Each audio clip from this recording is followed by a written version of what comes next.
encouraged by that. But in that message, you kind of challenge the idea that people are talking about we need a larger view of the gospel. Yeah. And that was, of all the messages there, that was probably the one that's gotten the most discussion. Showed up on your 9-mark site. What's your? Because we even talked before that. Yeah. And I kind of was surprised the direction you went. So what was your agenda there? What's your concern? I was deliberately provocative and deliberately slightly overstated.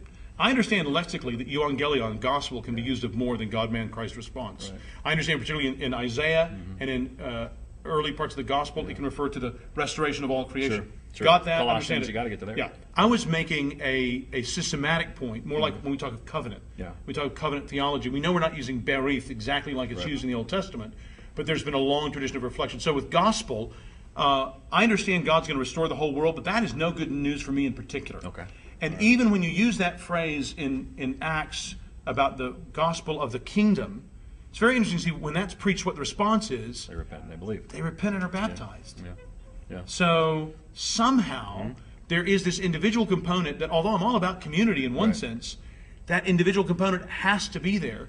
And I'm concerned that if this generation that's coming now says, hey, we're going to look at Matthew 5 and 1 Peter 2, and we're going to do good works so that they'll glorify God on the day He visits us, and that's what we're going to major on, I'm going to think, oh, then nobody's going to evangelize. Because the world will applaud you doing those good works. Sure. They'll always love you to speak of justice, but they will condemn you for speaking of Jesus. That's right. But here's the question. How do you integrate then particularly with the kind of the evangelical consensus more and more so about the kingdom of God? Yeah. How do you integrate Luke 4 with Luke 19:10? How do you do both? Is the gospel one and the kingdom is the other? How do you make that consensus? I think the gospel is the sort of spear point of what God is doing in the world. So there is no kingdom work done by a non-Christian. Are there things that are better for society than things that are worse for society done by non-Christians? Yes. But I don't want to let the nominal person who's been attending my church for a while think they're doing kingdom work by working for Habitat for Humanity. They are in rebellion against God. Now, it's better they do that than murder. Or better they do that than just sit and watch TV. Not everyone in Habitat for Humanity, but your point is that the world is in rebellion against God. That's right. Kind of named Habitat. So that Sorry, was, no, we support Habitat. I don't want to freak out the Habitat for Humanity people. No, but I mean, for an individual... Mark.dever at, I don't know what it is. But for an individual to think they're doing a good deed when they're still basically in rebellion against God, it's not a kind and loving thing for me to let them think that, and I'm going to be careful with my language about that. So I think we should do what John Stott tells us not to do. John Stott, in Christian Mission to the Modern World, pages 26 to 28, specifically says we must not have a priority on evangelism. I think, according to the Bible, we must have a priority on evangelism. So I think we can provide computers to the local public school. I think as a local church, we're free to do that. I think we've got to be careful to not think that's our responsibility. Okay, so you're not saying that's gospel, you're not saying that's evangelism. Are you saying that's kingdom work, or no? Not even that?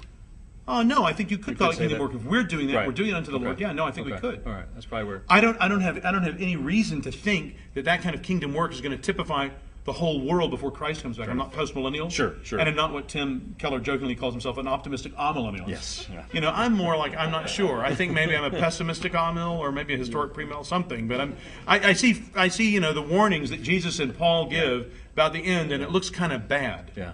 So I'm not hoping for a lot, but I want to say our job is to do the best we can, and then it's over to the Lord. Advance the kingdom agenda as we can. Yeah. Here. Fair enough. Interesting the response to that presentation. And well, and part of that, and it's my own fault, because I deliberately pushed hard and kind of overspoke, but to make a point, and I'm quite happy to have the conversation going. I could care less what they think about me, but I want to have that conversation What would you nuance today? It will be nuanced in the chapter. We come out with the book. And I'll just put in about 3 sentences about how euangelion, gospel, can be used in a larger sense and is lexically. But that what we need to make sure we have as the core of our message of the gospel is God, man, Christ response. And I think the concern, you have a rightful concern. We talked about Hesselgrave and the well, I thought the lectures you did, I don't know if they can get them on the internet, but the lectures that I watched of yours that you did for the E-Free Church 2 years ago maybe? Yeah. Their denominational meeting, I thought were excellent. Well, I thought you really laid out the missional concerns and the history of that really well. And Arthur Johnston in his book, The Battle for World Evangelism, does a similar kind of thing. Yeah, and I think ultimately, if we go the Missio Dei route, if we go the missional route, or we go the Kingdom of God route, the Kingdom of God route killed evangelism in the main lines. The Missio Dei route killed missions in the main lines. We don't need to repeat those errors and learn from them. So I appreciate your passion for that.